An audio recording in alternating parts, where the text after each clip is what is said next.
Bonjour à tous, c'est Pedro. Aujourd'hui on se retrouve sur ce beau soleil espagnol mais surtout sur l'autodrome de Terramar pour essayer le nouveau Cupra Terramar. On est sur une piste vieille de plus de 100 ans sur lesquelles il y a eu des courses assez mythiques. Ça ressemble un peu à l'Inas Montlhéry, on a du banking là-bas, c'est assez impressionnant, on a pris des superbes photos. Mais enfin bref, aujourd'hui on est là pour présenter ce nouveau Cupra Terramar. Un nouvel SUV dans la gamme de Cupra, cette fois-ci quelque chose de plus familial, un petit peu plus grand, basé sur le Tiguan que j'ai essayé dernièrement. Ce dernier sera proposé avec deux motorisations, un 1,5 litre TSI hybride, donc un micro-hybride de 150 chevaux, ainsi qu'un PHEV équipé donc du 1,5 litre de 272 chevaux en puissance cumulée, qui équipe notre modèle d'essai aujourd'hui. Sur ce Terramar, on retrouve donc le nouveau design apparu sur le restylage du Formentor et de la Leon Cupra. C'est vrai que ça ressemble un petit peu donc à une tête de requin avec ces nouveaux optiques matricielles et la nouvelle signature lumineuse en 3 triangles, en 3 parties comme ça. C'est assez design. Moi j'aime bien, mais je trouve que ça donne un côté un petit peu gentil par rapport à ce qu'on avait avant sur les anciennes Cupra. Mais au global, ça rend super bien. On a cette grande calandre en plastique gris comme ça. C'est assez sympa parce qu'on n'a pas de plastique brut sur toute la voiture. C'est ou peint en couleur carrosserie ou avec ce gris qui rend très bien. On a les feux anti-brouillard juste là. Et ici, on a donc une entrée d'air, une vraie entrée d'air qui fait passer donc l'air sur le côté. On retrouve des jantes allant de 18 à 20 pouces comme ici avec ces très belles jantes, toujours avec ces détails cuivrés. Hein. Cupra, vous connaissez, c'est vraiment leur patte et ça rend toujours super bien. En plus, ici, on est équipé du système de freinage optionnel Akebono. Donc, on a des gros disques, un gros étrier et ça a de la gueule. Ça donne vraiment un petit côté sportif à l'ensemble, surtout que Cupra a toujours ses designs très racés. Ce que j'apprécie, hein, c'est vraiment une gamme totalement à part dans le groupe VAG et c'est ça que j'aime bien, c'est qu'ils ont leurs pattes et ça se ressent et ça marche. Franchement, j'aime beaucoup cette ligne ici là sur le contour de caisse qui donc rehausse visuellement le véhicule, mais pourtant il est quand même assez bas, 1,58 m de haut seulement, ce qui est assez bas pour un SUV, 4,51 m de long, donc c'est pas un si grand SUV, mais visuellement en fait, vu qu'il est étiré, on a vraiment l'impression d'avoir quelque chose d'un petit peu plus grand. C'est un peu comme le Tiguan au final, il est assez étiré sur l'arrière et c'est vrai que la custode là joue un petit peu un rôle à ce niveau-là. Sur l'arrière, bon là on est en contre-jour, on voit pas trop, mais on a la toute nouvelle signature lumineuse, toujours avec les petits triangles et en 3D comme ça, c'est vraiment très sympa. Ici le nom de modèle parce qu'on le retrouve plus à l'arrière et moi ce que j'adore c'est vraiment le logo illuminé au centre de nuit, ça rend super bien. En partie basse on a quelque chose d'assez musclé quand même avec des fausses sorties d'échappement et ce petit diffuseur stylistique qui rend, je trouve, vraiment bien, toujours avec ces parties grises en noir laqué, etc. Moi, c'est vraiment ce que j'apprécie, c'est qu'on n'a pas de plastique brut qui rend la chose un peu cheap. Là, on a vraiment quelque chose visuellement très premium et ça rend super bien.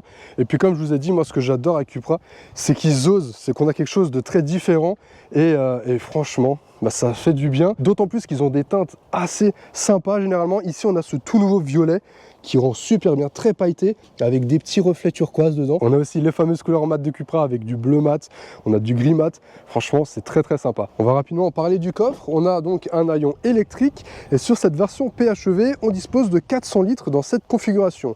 Si on avance la banquette coulissante, on arrive à 490 litres, ce qui est un peu plus conséquent, mais forcément, on perdra un petit peu au niveau de l'espace aux jambes. En dessous, on n'a pas grand chose pour ranger les câbles, c'est pour ça qu'ils sont là. C'est un petit peu dommage, c'est vrai qu'on perd un petit peu d'espace, d'autant plus qu'on n'en a pas énormément sur cette version PHEV. Mais la version hybride rechargeable dispose, elle, de 508 litres ou 602 litres lorsqu'on avance la banquette. Donc c'est vrai que pour un SUV familial, je trouve ça un petit peu limite, mais après voilà, il y a des compromis, il y a la batterie de 19,7 kWh permettant de réaliser un peu plus de 100 km en tout électrique, donc ça commence vraiment à être assez intéressant. Je pense que ça suffira pour la majorité des personnes pour leur trajet quotidien, d'autant plus qu'on a de la charge rapide, ça c'est cool, jusqu'à 50 kW permettant de réaliser une charge de 10 à 80% en 26 minutes. Et ça franchement c'est top sur les véhicules PHEV. Allez, à présent on va passer à l'intérieur, mais avant ça je vous invite à vous abonner. Je sors un essai tous les dimanches, donc n'hésitez pas à vous abonner pour ne pas les louper. Allez, on passe à l'intérieur, qui lui est également très sympathique, puisqu'on a quelque chose d'assez personnel. On retrouve la patte de Cupra avec ses petites écailles, etc. La forme des bustes d'aérateur. Et on a donc vraiment quelque chose d'assez enveloppant avec cette barre de LED. Et donc cette partie-là qui revient comme ça sur la planche de bord, je trouve ça vraiment assez agréable. Ça donne un petit côté vaisseau spatial, un petit peu alien. Je ne sais pas si vous voyez ce que je veux dire, mais je trouve ça vraiment réussi. D'autant plus qu'on retrouve tous les petits détails cuivrés, comme ici ces petites poignées que j'aime beaucoup. Ici les aérateurs sur le volant avec le logo logo, les contours de boutons, ici pour changer les modes de conduite, directement sur le volant. Ici, on a également des petits détails. Enfin, franchement, ça rend super bien. Là, on a cette petite arche ici, cette petite vague avec toujours les écailles. Franchement, ça a vraiment de la gueule. Moi, j'aime beaucoup la présentation des Cupra. Le volant est super agréable à prendre en main, en cuir perforé. Ici, au centre de la planche de bord, on a cet écran de 12,9 pouces qui comprend donc le nouveau système d'infodivertissement avec ici des raccourcis personnalisables. Ça, c'est assez sympa.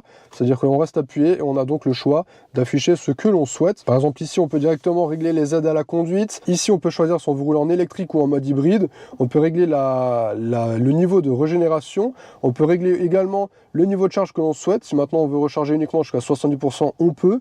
Et on va remettre ça à 100. Et on peut, par exemple, ici, changer les modes de conduite avec l'individual pour le personnaliser, etc. Le DCC. On peut régler la dureté des suspensions pilotées. Ça, c'est bien sympa pour une conduite sportive. Et puis en partie basse, on aura toujours le raccourci avec la climatisation, avec le chaud, le froid ici sur l'écran, sur les boutons tactiles. Ça, c'est pas fou, mais au moins, on a des boutons physiques sur le volant. Donc ça, c'est cool avec les aides à la conduite sur la partie gauche. Ici, on a un second écran avec donc différents affichages. On peut, je pense, personnaliser ce que l'on veut afficher. Si maintenant, voilà, effectivement, on peut avoir la carte, etc. Donc c'est assez complet. Et puis autrement, en termes de rangement, on a ici un petit chargeur à induction avec 2 prises USB type C, 2 portes gobelets, de quoi ranger la clé, un accoudoir avec un peu de place quand même, donc ça c'est sympa, une prise 12 volts également qui se cache juste là. Et puis on a ces magnifiques sièges, très sympathiques. On a 3 selleries proposées. Ici on a donc la suédine avec du simili ou du cuir synthétique. Et puis il n'y a pas à dire, ces sièges sont vraiment très très jolis. On retrouve le logo ici, là le petit V, les petits détails incorporés dans les sièges, les surpiqûres forcément de couleur cuivre. Franchement, en plus d'être beaux, ils sont assez confortables, très moelleux pour des sièges baquets. On est vraiment bien, enfin semi-baquet. On a une petite Sonos Sennheiser à 12 haut-parleurs pour profiter de la musique. Bon, qui dit SUV familial dit habitabilité, forcément. Donc on va aller voir ce que ça donne à l'arrière. Je viens de régler mon siège à ma taille. Pour rappel, je fais 1m84. Donc on va voir ce que ça donne. Visuellement, déjà, ça a l'air d'être pas trop mal. On va s'installer. Hop. Ok, ouais, c'est pas trop mal. On a un siège baquet assez creusé, donc au final on a pas mal d'espace. Mes pieds passent en dessous largement. Au niveau de la garde au toit, c'est pas mal aussi. Pour des enfants, ça ira très largement. Le même traitement à l'arrière, donc avec la petite signature lumineuse ici comme à l'avant. Les détails cuivrés, le simili un petit peu partout. Et puis on retrouve forcément du plastique aussi, mais ça va. Les passages arrière ont droit à un petit accoudoir. Et on peut donc rabattre cette partie au centre pour avoir une genre de trappe à ski. Ça, c'est assez pratique pour partir au ski. Et puis là, on a une petite aération, de quoi régler la ventilation et 2 prises USB type C.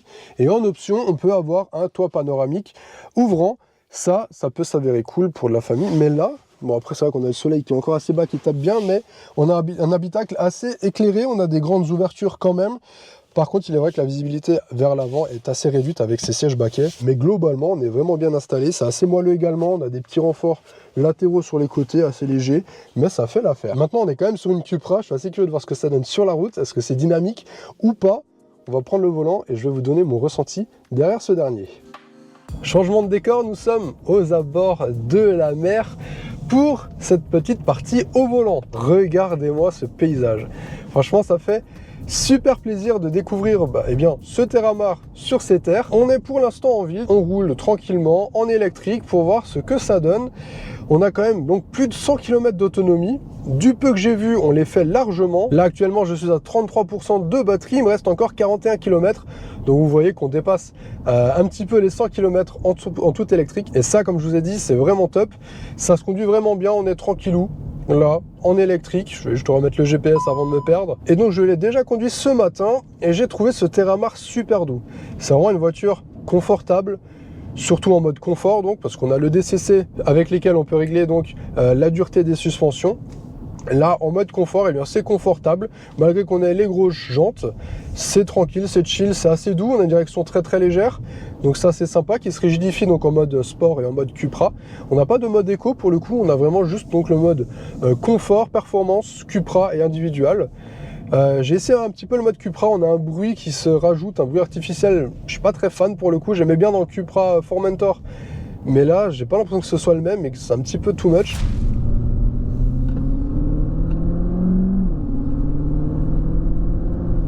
Donc je l'ai un petit peu désactivé en mode individuel. Ce qui est bien, c'est qu'on peut paramétrer comme on le souhaite. Donc on a deux bruits, deux sons artificiels. On a performance et Cupra. Donc en conduite souple, en ville, etc., même sur les petites routes sinueuses, en conduisant normalement, c'était bien sympa. C'est vraiment super agréable, très simple à manier. On a un véhicule qui n'est pas non plus très long, 4,51 m, je vous le rappelle. Donc ça se faufile vraiment bien. On a la petite caméra de recul, tout ça. Donc franchement, c'est top. Des superbes aides à la conduite également. Le Travel Assist, on le connaît, dans le groupe Volkswagen, il est au top.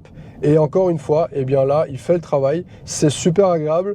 Ça maintient bien, on n'a pas d'à-coups. Par contre, les à-coups, on en a quelques-uns avec la boîte DSG. Parfois, elle ne sait pas trop comment réagir en fonction de comment on accélère ou des fois de l'électrique au thermique. Des fois, on les sent, des fois, on les sent pas. Donc, c'est assez aléatoire. Mais globalement, ça reste quand même assez doux et assez agréable à prendre en main et à manier. Par contre, j'ai moins aimé la conduite plus sportive. On sent quand même qu'il est orienté pour être un véhicule familial, plus typé confort que sportif. On prend pas trop de roulis, donc ça c'est bien, c'est assez dynamique, mais c'est pas sportif. Le train avant est très vite dépassé, on a énormément de couple, 500 Nm de couple sur le train avant. Disons que le train avant a vite tendance à patiner. Je m'attendais aussi à avoir une direction un peu plus ferme, sachant qu'on a la direction progressive et qu'on est sur une Cupra aussi, on va pas se le cacher. Mais après ça c'est assez personnel, et puisque j'ai l'habitude de conduire une voiture avec la direction ferme au quotidien, et quand je cherche quelque chose d'un peu dynamique, j'aime bien avoir quelque chose de plus de plus ferme, de plus direct. Donc ça, c'est un avis plus personnel, on va dire. Mais voilà, c'est un véhicule qui se veut confortable, familial, donc c'est pas censé être sportif. Donc on lui en veut pas tant que ça. Mais c'est vrai que Cupra, etc., je m'attendais à avoir ce petit peps en plus, ce petit côté très sportif, très dynamique, qu'on n'a pas à bord de ce Terramar. J'allais dire Formentor, mais non. Mais là, vous voyez, on vient de passer un gros dos d'âne. Et on a même le petit effet de balance un petit peu comme ça, donc c'est vraiment très confortable. On n'a pas beaucoup fait d'autoroute. Enfin si, on a fait un petit peu de 110 très rapidement, parce qu'autrement on a vraiment des limitations assez bizarres ici, c'est du 90. Donc j'ai pas pu faire 230 pour voir au niveau de la sonorisation si c'était bon ou pas. Là, du peu que j'ai essayé, c'était bon. Je pense pas qu'on a du double vitrage. Ça m'étonnerait. C'est possible. Ah si, on a du double vitrage, eh ben, je suis mauvaise langue. On a du double vitrage, donc ça explique le fait que ce soit effectivement bien insonorisé. Et là, en tout électrique, bah, vous voyez, ça se passe super bien, c'est très calme.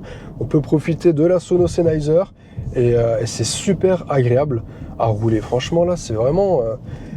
voilà, ça ressemble un petit peu au Tiguan au final. Logique, c'est la même plateforme, la même motorisation, mais c'est très doux, c'est chill, on peut se promener tranquillement. C'est vraiment un véhicule fait pour la famille et c'est ça qui est appréciable. Je pense que ça ouvre un petit peu une nouvelle clientèle chez Cupra et puis c'est pas plus mal, honnêtement. Ça peut être assez agréable pour ceux qui voulaient se pencher sur le Formentor mais qui trouvaient ça peut-être un peu trop sportif déjà ou trop petit en termes de volume de coffre et d'habitabilité. Et bien ce Terramar vient compléter la gamme, plus petit qu'un Tavascan.